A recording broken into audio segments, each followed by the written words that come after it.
It's all right, Anat. No one knows. No one heard. Welcome to another lecture of 2DM3. I hope you are all excited because there is a thing happening next week. I think that's reading week. So today we'll be talking about relaxing the proof style, so to make some things shorter and easier. Some of you missed midterm 2. Please tell your friends and everyone you know. There is a makeup midterm happening really quickly. Please let us know by today if you missed your midterm. Otherwise, you might miss the makeup midterm. So please message your friends, tell everyone, if you missed the midterm, let us know right away, please. Some people sent me today and it's like, you should have told me a few days ago because makeup midterm happening super soon. So please let everyone know. If you have questions, please text or ask me, and we'll do stuff. Since there was overwhelming request for having a playground, you can all see my screen, right? Yeah. So since there's a request to have a playground to live code, thanks, Tammy. Can always depend on you. All right. I mean, can probably depend on the remaining 149 of you as well. We'll find out. We'll have a live playground on the side, just going forward, just to try things out if need be. Please let me know if you ever need me to make it larger or smaller. Always have the chat on another screen. So let's begin. So as I said earlier, we're covering chapter 4. Chapter 4 is not a difficult read, so do try to read it on your own if possible.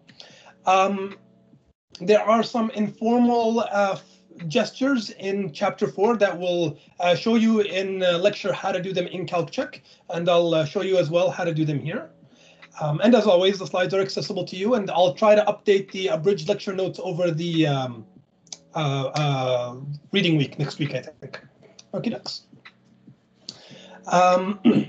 So the first thing we'll begin with is this idea. We'll get back to subproofs. Let's look at a bit about program correctness. So it's been about a week or two, I think, since we last talked about program correctness. So I don't want to go too long unless some people get scared. As always, all the deadlines and everything are on Avenue, so please check Avenue if you have questions about when homework is due. Everything is there. So let's talk a little bit about program correctness. We did really boring stuff for the last little while, and because we didn't have quantifiers in hand, we couldn't do loops. So we did assignment, right? Very simple things, just sequential assignments. Then we did sequencing, right? So you can do one after the other. And we used this nifty thing called dynamic logic notation, which means we can reuse the existing calculational style, but the programs are on the left column. So you've seen this idea of extending the left column before, and now we're going to talk about it more in chapter 4, which is extending the left column with other symbols besides equality. In particular, for example, using implication. Okay, dokes. So implication is a major one. So we'll look at that. Let's look at that right now, actually. So here's some stuff from last week. It's kind of boring. Let's do a little tiny calculation. So you know a theorem, P and Q implies P. This is a weakening theorem that you're familiar with. And if you're not, please practice. You may see this again in the upcoming assignment or variants of it. So let's try proving another one. If P is true, then you can weaken P by sticking anything in front of it. It will remain true. Okay, so let's prove that. So this is our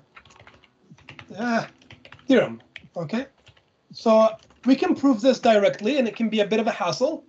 Another way to prove it, however, would be, let me just change this so it's not too dark, would be to say, let me assume I have P in my hand.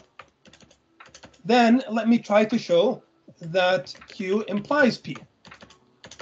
Well, since I have P in my hand, all right, I know that it's true already, so I can say Q implies true. But we know that everything implies true. This is the right zero of implication. Ooh, wrong one. right zero of implication. And so this is a very simple proof using this extended or relaxed proof style. Okay, and it's all green and nice. And so this is a bit easier. Trying to show it without can be a bit tricky. So let's have a first vote. Who wants to see how to do this directly without using assuming? What does the assuming mean? It means this assumption is now just true. This thing is a theorem. So when I invoke it down here, didn't I? Sorry about that. So when I invoke it, I know that P is just true. I'm assuming it's true. Okay, and so I can replace it by true. All right. All right, so show of hands. Some people said they would like to see it. Hit that like button. Let's see if you are interested, and I'll just look at that. If you have a question, just please ask or speak. It's okay. So some of you are raising your hands. Just please ask. That's okay. All right. All right. So can somebody? All right. So it seems like some of you want to see how to do this directly. So how would we prove this directly? It will be very annoying. That's how we'll do it directly. So the very first thing we'll do, actually, tell me what to do, and I'll just type. So somebody tell me, what am I doing?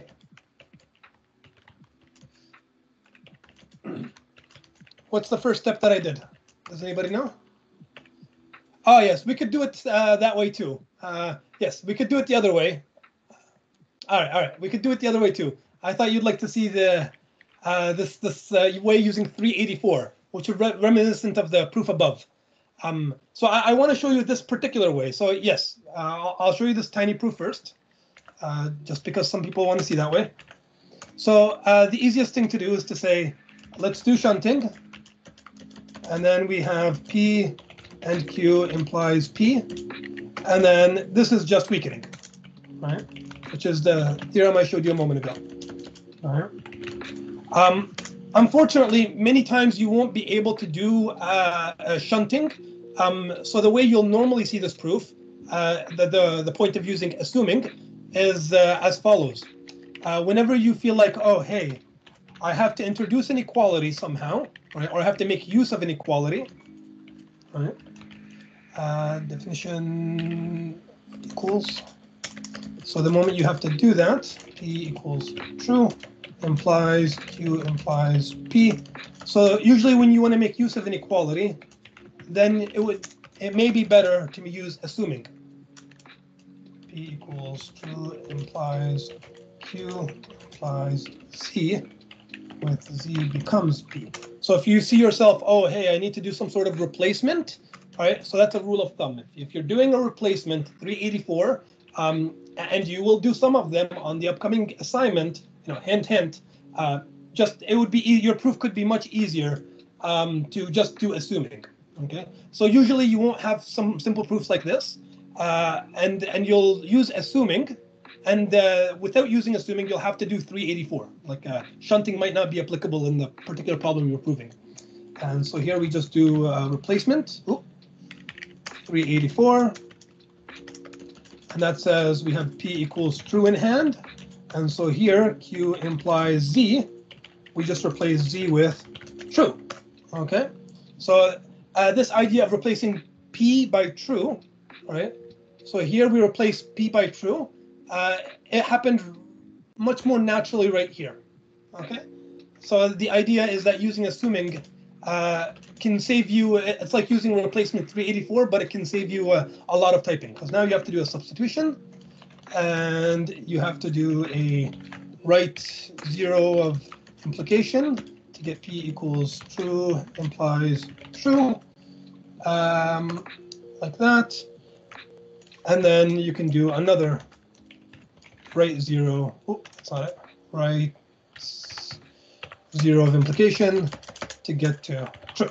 Okay, so whenever you're doing a substitution, replacement substitution, your life you might be able to just use an assuming.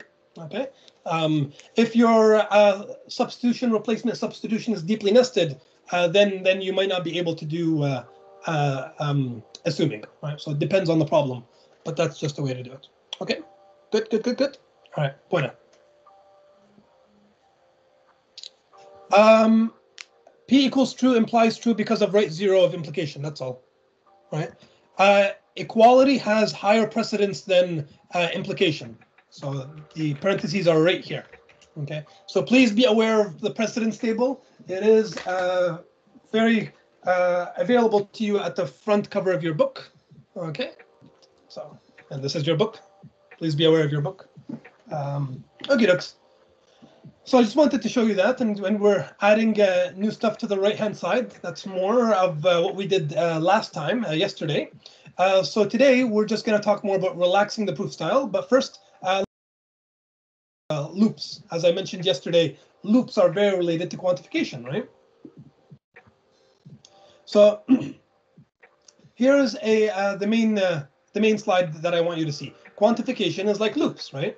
So when you have this loop, right, S is going to be the sum. Remember, this sideways M is Greek S, and so we use a lowercase English s to denote a sum. The sum of all natural numbers less than n. So I want the sum of the function f of j, where j is less than n, right, for all natural numbers. And I'm saying to form this sum, I can execute this loop, right? Initially, s is 0. That's the total running sum. I is the counter. While I is not equal to n, I add new pieces, right? This is quantification expansion, right? I add a term of the sum to the running sum, s, and I increment my running variable, right? So here we use j just to try to distinguish it, but I could have called this one I as well, right? Just to make it clear. But this is why loops and quantification so very close, okay? So I just wanted to show you that. So we talked about how having different relations on the left-hand column depends on absorption rules, such as you have an equality, right? So you have an equality, and then you have an implication, right? And then equality with an implication gives you an implication, right?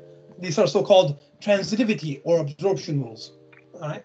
So the implication operation absorbs the equivalence. So as long as you have these, you can make proofs that have different stuff on the left-hand column. There will be homework on quantification and loops. So, and it will have some details out about invariance, right? Which properties are maintained. So, for example, in this loop, every iteration of the loop says S is the running sum. So S is the sum thus far, right? It's the sum where j is less than I, okay? It's the sum of where j is less than I, and we're working all the way to the very end. So j is less than I, and at the very end, when the loop stops, we'll have I is equal to n. The loop stops when I equals n, and S is always going to be the sum up to I, and so then it will be the sum up to n, and then that's how we'll have this result. Okay, so this is covered a bit more in the homeworks, all right? Explained in detail. Okay, f is just a function we're using to perform an operation for the body. You know, maybe we're squaring things, maybe we're adding things. That's all f is. It's just an expression in the body. That's all. Right? Normally we use p or e, but we want to use an actual expression rather than a meta variable. Okay, you're welcome. All right. So we talked about these. I showed you a little one right here. So you can flip them around. So this is the nifty thing. This is the proof we just did, 4.1.